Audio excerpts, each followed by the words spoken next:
All right. I wanted to log in here just to make sure we got everything up and running.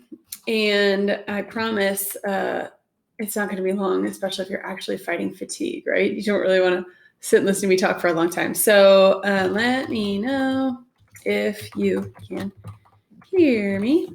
So I've done it twice now where I've talked and it was on the wrong microphone. So I'm not real tech savvy, even though, you'd think I'd be young enough to know technology. Oh, it's shaky.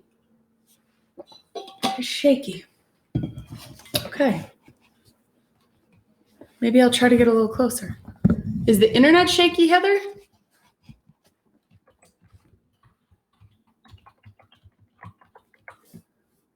Maybe I don't have a good connection. Oh, now it's on good. Okay, yay. All right. Well, and it's 6:30, so perfect. 6:30 Mountain Time. I know it was in military time on my advertisements. I don't know how to change that. Maybe one day when I'm more tech savvy, I will. But fighting fatigue. My goodness, I do these webinars to enlighten parents, even if you aren't a parent, people on what is going on and really getting down to the root cause of it so that we don't have to struggle anymore. And I'll start listening to families, women, children, whatever it is, and start to hear what's a common thread, maybe that some people need a little bit of help with or a little boost with. And fatigue and just stress in general had really been high lately. So I thought, let's just really talk about this and help people get a bit of a better understanding about what is going on. Hang on, I'm gonna try to slip my slides here and get better awareness. When you know better, you can do better.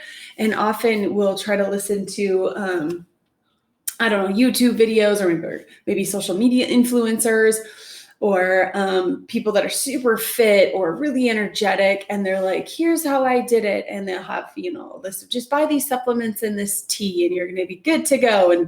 And we try it, right? Like the fad diets, we try the energy boosting. We might have tried energy drinks way back in college, back in the day when, now I'm gonna lose track of what that medication was that people were taking for increasing athletic performance.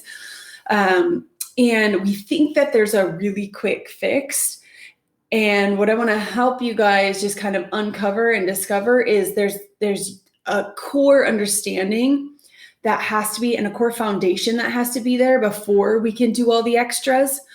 Sometimes I'll sit down with women, and I just have one just recently that I sat down with that she said, I'm just really tired.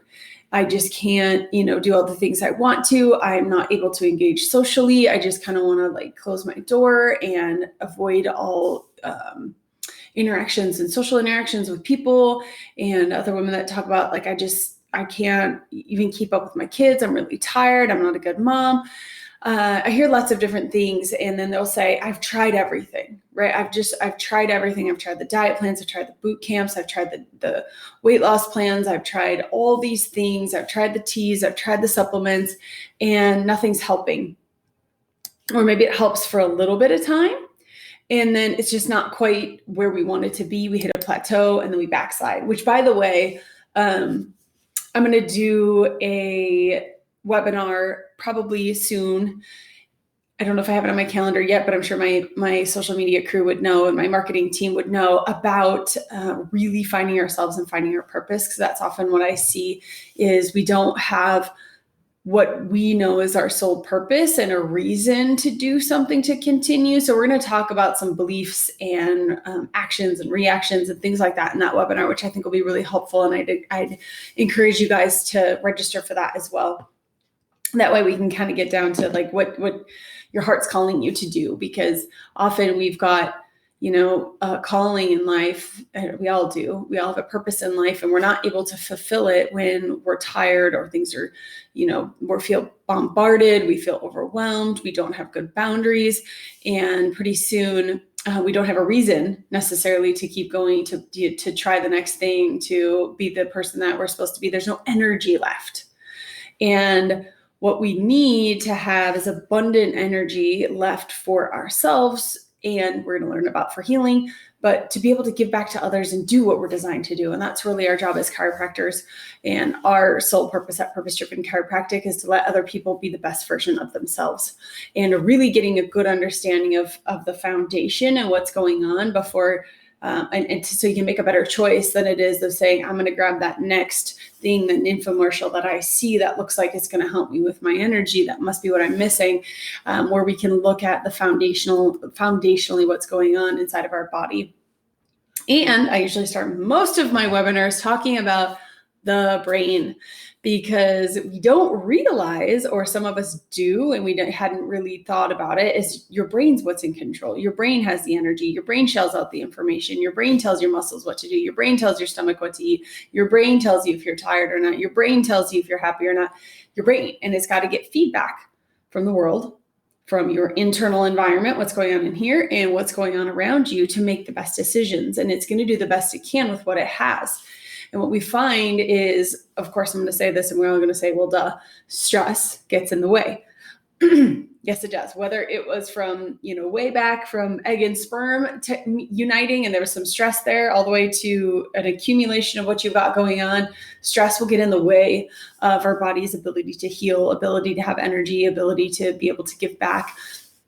And that's the biggest culprit that we find in our patients that come in, is the brain's not getting the feedback that it needs. And when the brain doesn't get the feedback that it needs, it starts getting bogged down. It starts making guesswork. It's a very intelligent system that wants to do the best it can with what it has.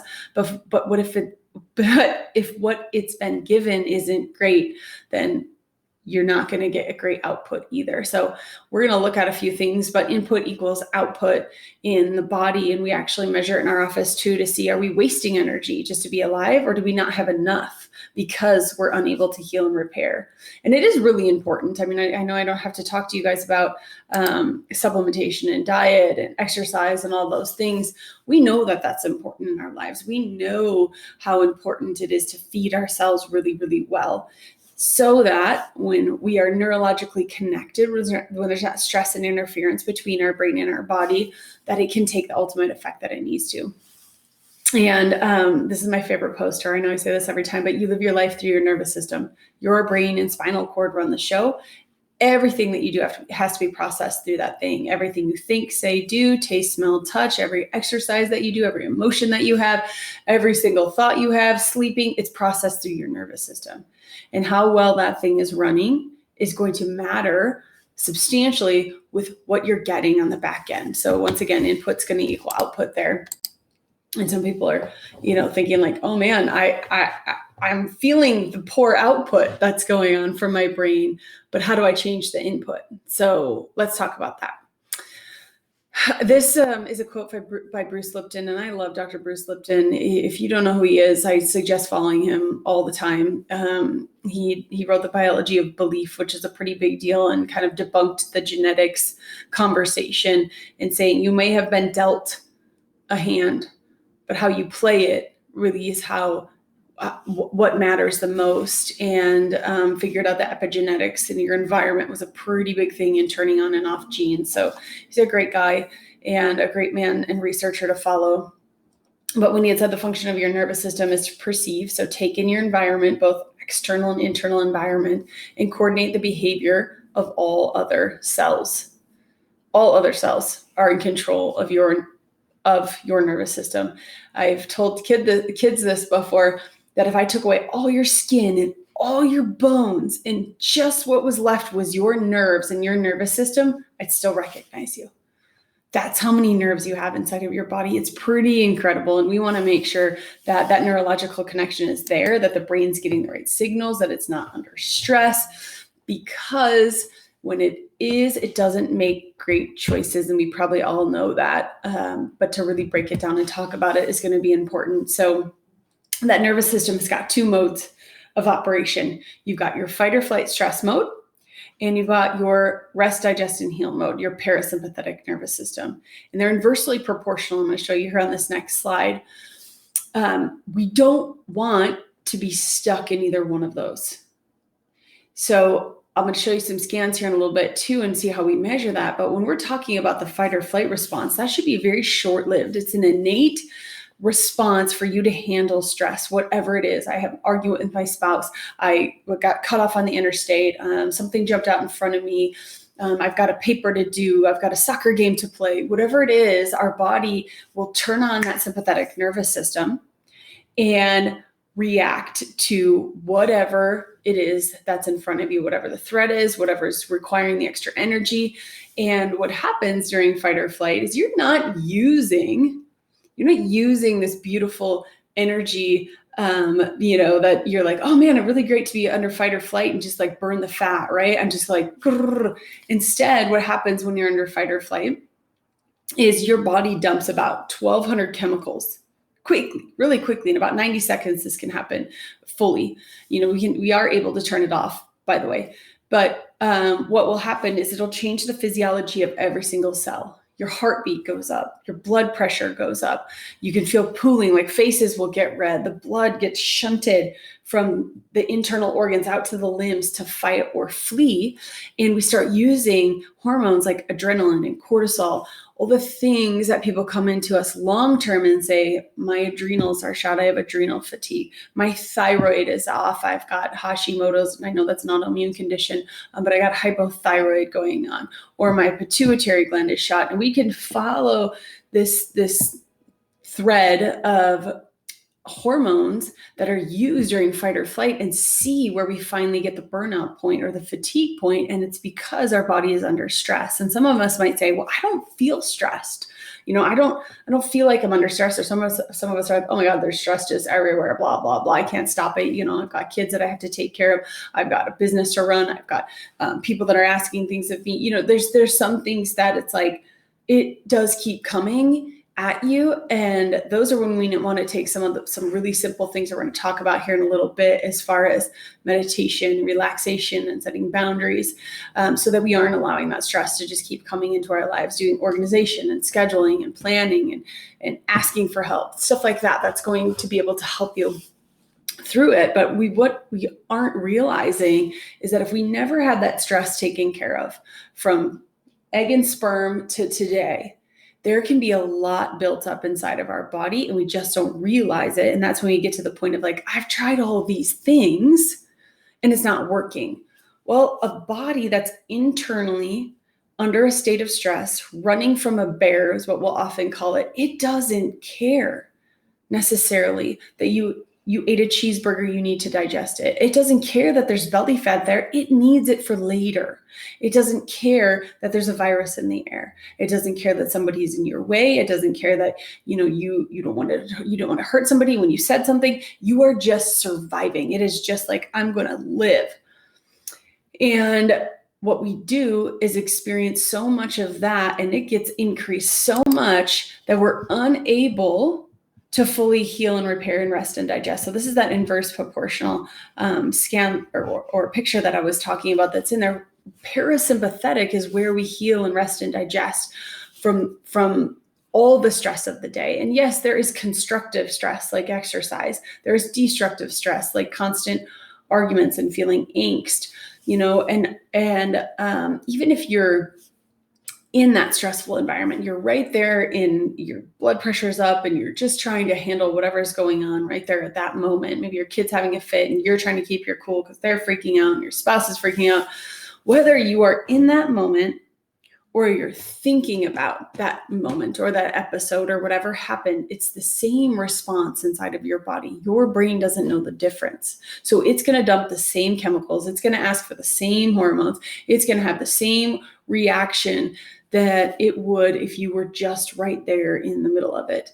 So understanding, and I always say, choose your stress wisely, but understanding where it can come from and ways to not perpetuate it inside of your body is going to be really, really important. And here's the cool thing that we've found through chiropractic care is that your body, well, first of all, your spinal cord, it's like the data bank for your computer and your brain. It recognizes and picks up and hears everything. It knows everything. It even if we aren't consciously aware of it, it is hitting your brain at the rate of 300 trillion bits of information every second. We're consciously aware of 50 of those. So we don't necessarily consciously know something had happened. Our nervous system does. Just like we can be walking down the sidewalk and we can see someone coming at us in front of us, and we can know based on their body language, how they're acting. We don't have to say a word to them. We don't have to know them. We can look at them and see. Our nervous system knows whether or not they are friendly or a threat. And we should walk across the street to avoid them or say hi to them and keep walking. You can recognize body language. Your nervous system knows. And sometimes what we have is a obligation to allow people like that our nervous system says, you're a threat to me. I don't want to be around you. You put me in a state of stress. We allow them into our lives out of obligation, whether it's a coworker, a boss, or somebody that you are constantly, maybe a neighbor. I don't know who's in your life. And for some kids, it's a parent. It's a parent, and it's a parent in a divorce situation, or it's a parent in other, full custody situations. And that can be really, really tough. And for a parent, sometimes it's a child that can do that until we get the right help. It can be a perpetuating cycle.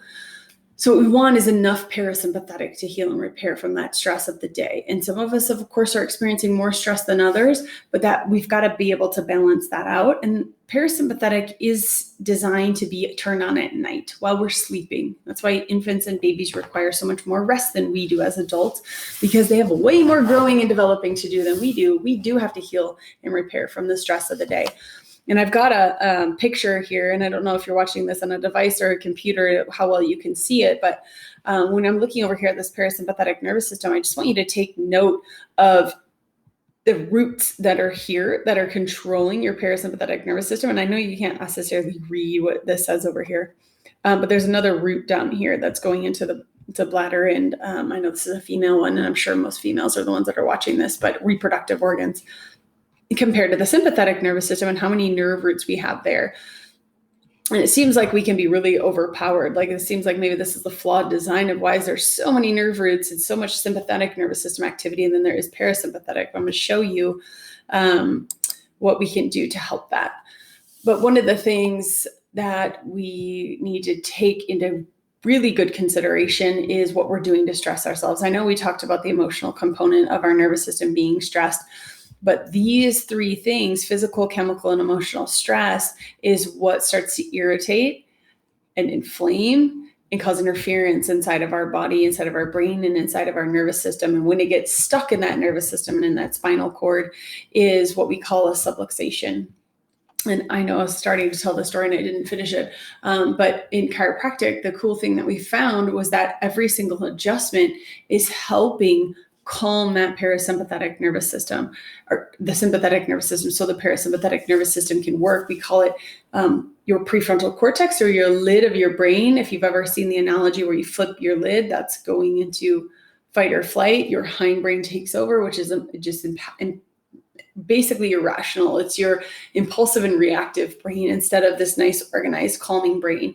And when we have a loose lid is when we see that we have this stuck state that we measure and look at on our neurological scans to see just how much this subluxated state, neurologically confused state, neurologically interfered state is affecting our bodies and how we're reacting. Because once again, your brain wants to do the best it can with what it has and what it's been given.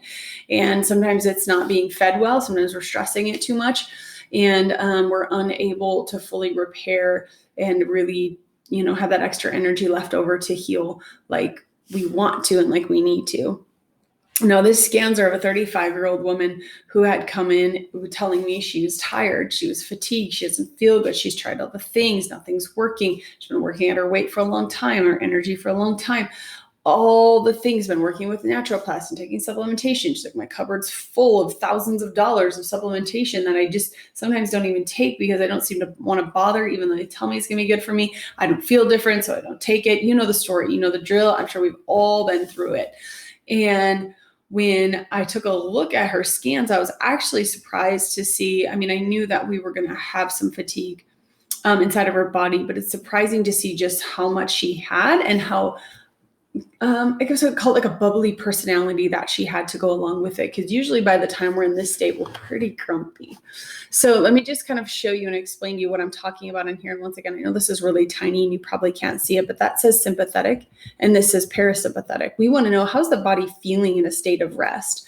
She plotted way over here in sympathetic and also very low, and this is autonomic nervous system activity. Remember those 300 trillion bits of information that are reaching your brain? That's your autonomic nervous system. The functionality of it is really low. It's actually 47%. So she has a 47% battery charge for the day, capacity to heal, adaptability to stress.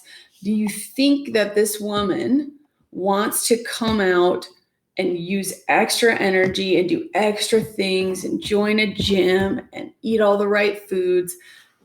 No. When a brain is under stress like that, we actually call this distress when it's crossed over this threshold underneath our yellow. So this chart is green is where we really would like you at 100%, balance between sympathetic and parasympathetic. You've got a lot of energy to be able to give back and to heal because we know stress is going to come our way. We know we're going to get infected with a virus. We know we're going to have something stressful happen to us. We want to be able to heal and repair and adapt to that stress. And that's when we need this really high to be able to do so. Somebody down in here is very vulnerable to stress, very vulnerable to illness, and definitely not living their best life. That's for sure. So we want it plotted up here in this green box. Then yellows, this zone over here tends to be more of an uptight person. Over here is a very exhausted person. If you're stuck in parasympathetic, while you're at rest 3 minutes taking this test and your body's thinking it needs to heal and repair, that's exhausting. We're exhausted when we're over here. Distress is somebody that just literally has no energy left.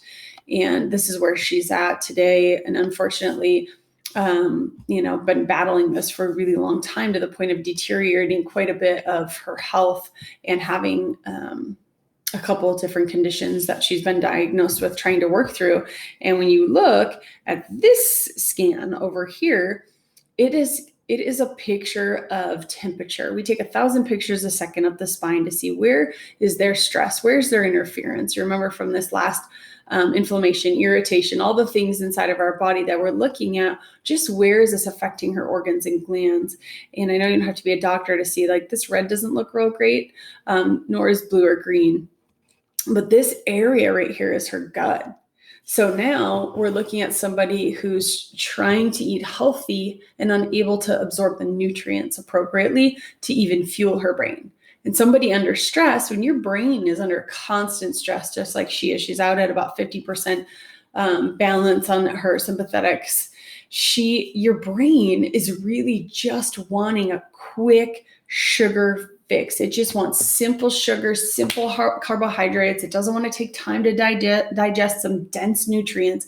It just wants something quick because it thinks it's in survival. It's just go, go, go. And these are the people that get stuck on sugar, that get stuck on all of the like cracker, dairy type fixations because their brain wants quick energy. It doesn't have time to get the energy from the parasympathetic nervous system. It's on that fight or flight. It's cortisol. It's storing the fat. It's all the things that we see people struggling with. And I know I keep saying women, but men as well, that'll happen to. Women just tend to kind of hang on to stress more than men do. And not always, but often is what we see. Women hang on to it. Sometimes we're internalizers, where men are externalizers of their stress.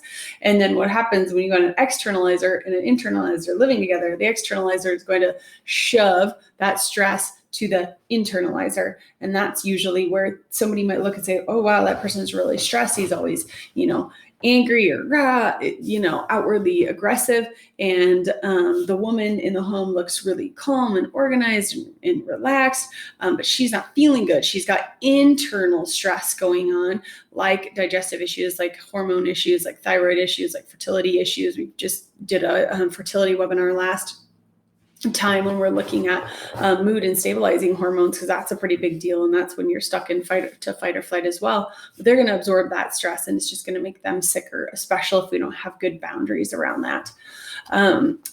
And here, I know you don't have to know what this word necessarily means, but I do know it's getting a little bit more commonly known.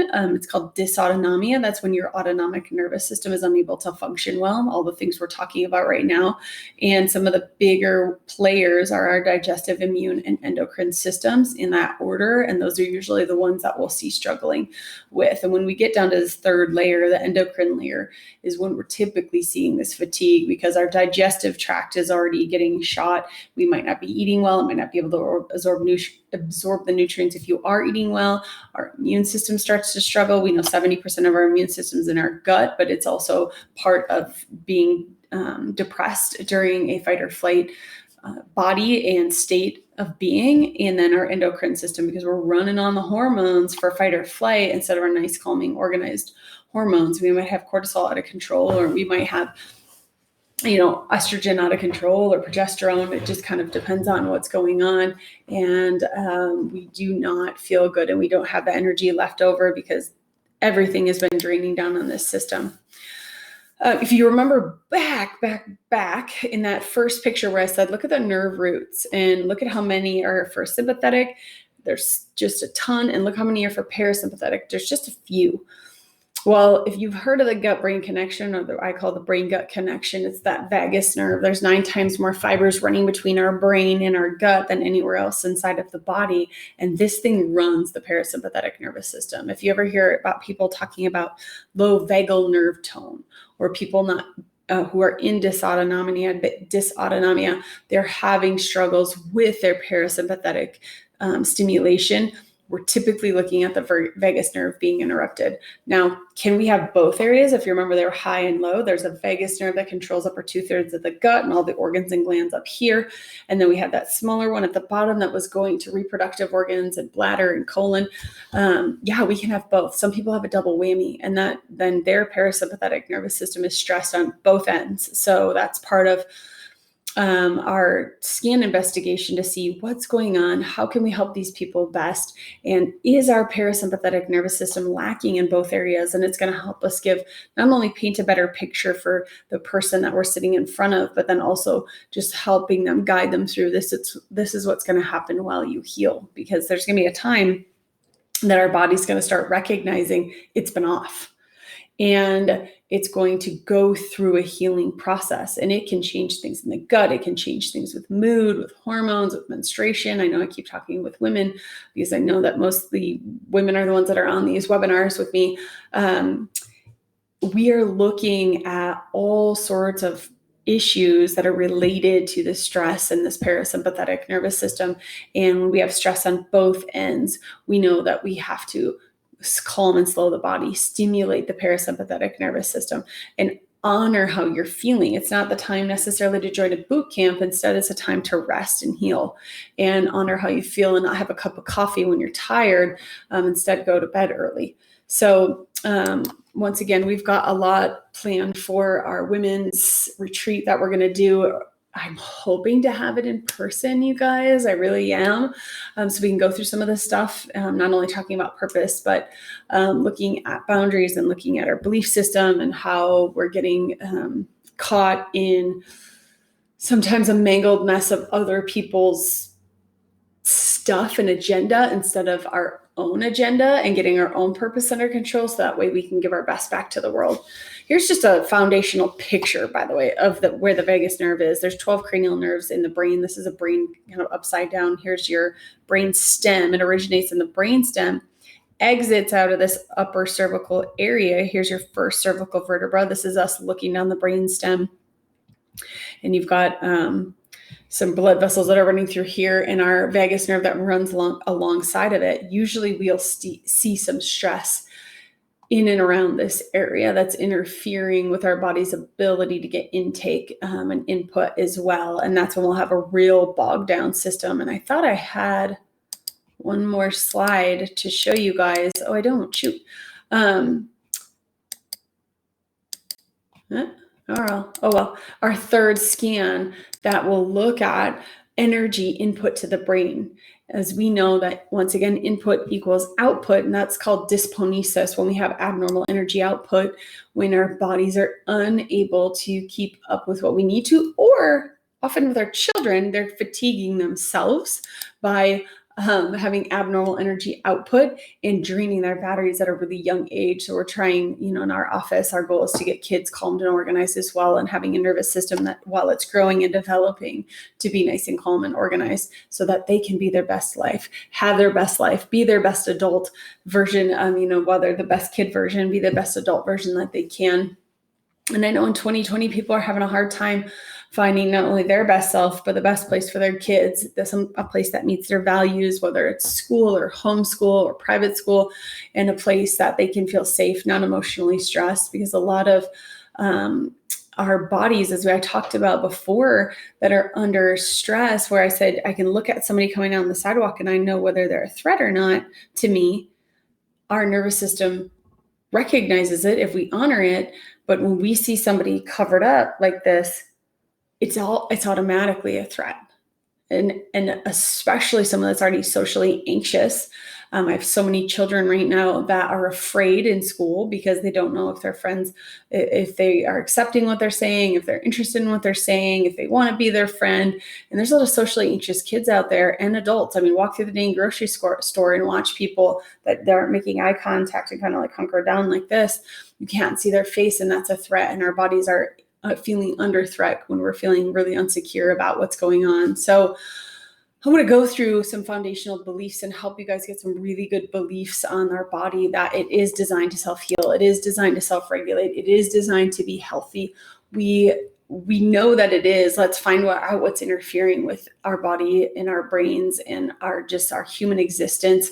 We want to figure out what's getting in the way from us of being our very, very best selves, because that is what the world needs.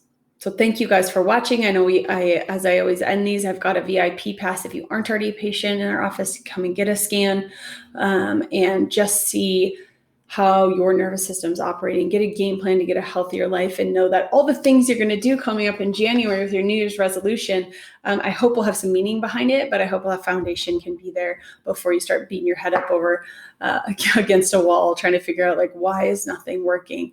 Let's figure out foundationally what's going on and get you guys a better life. Thanks for joining me.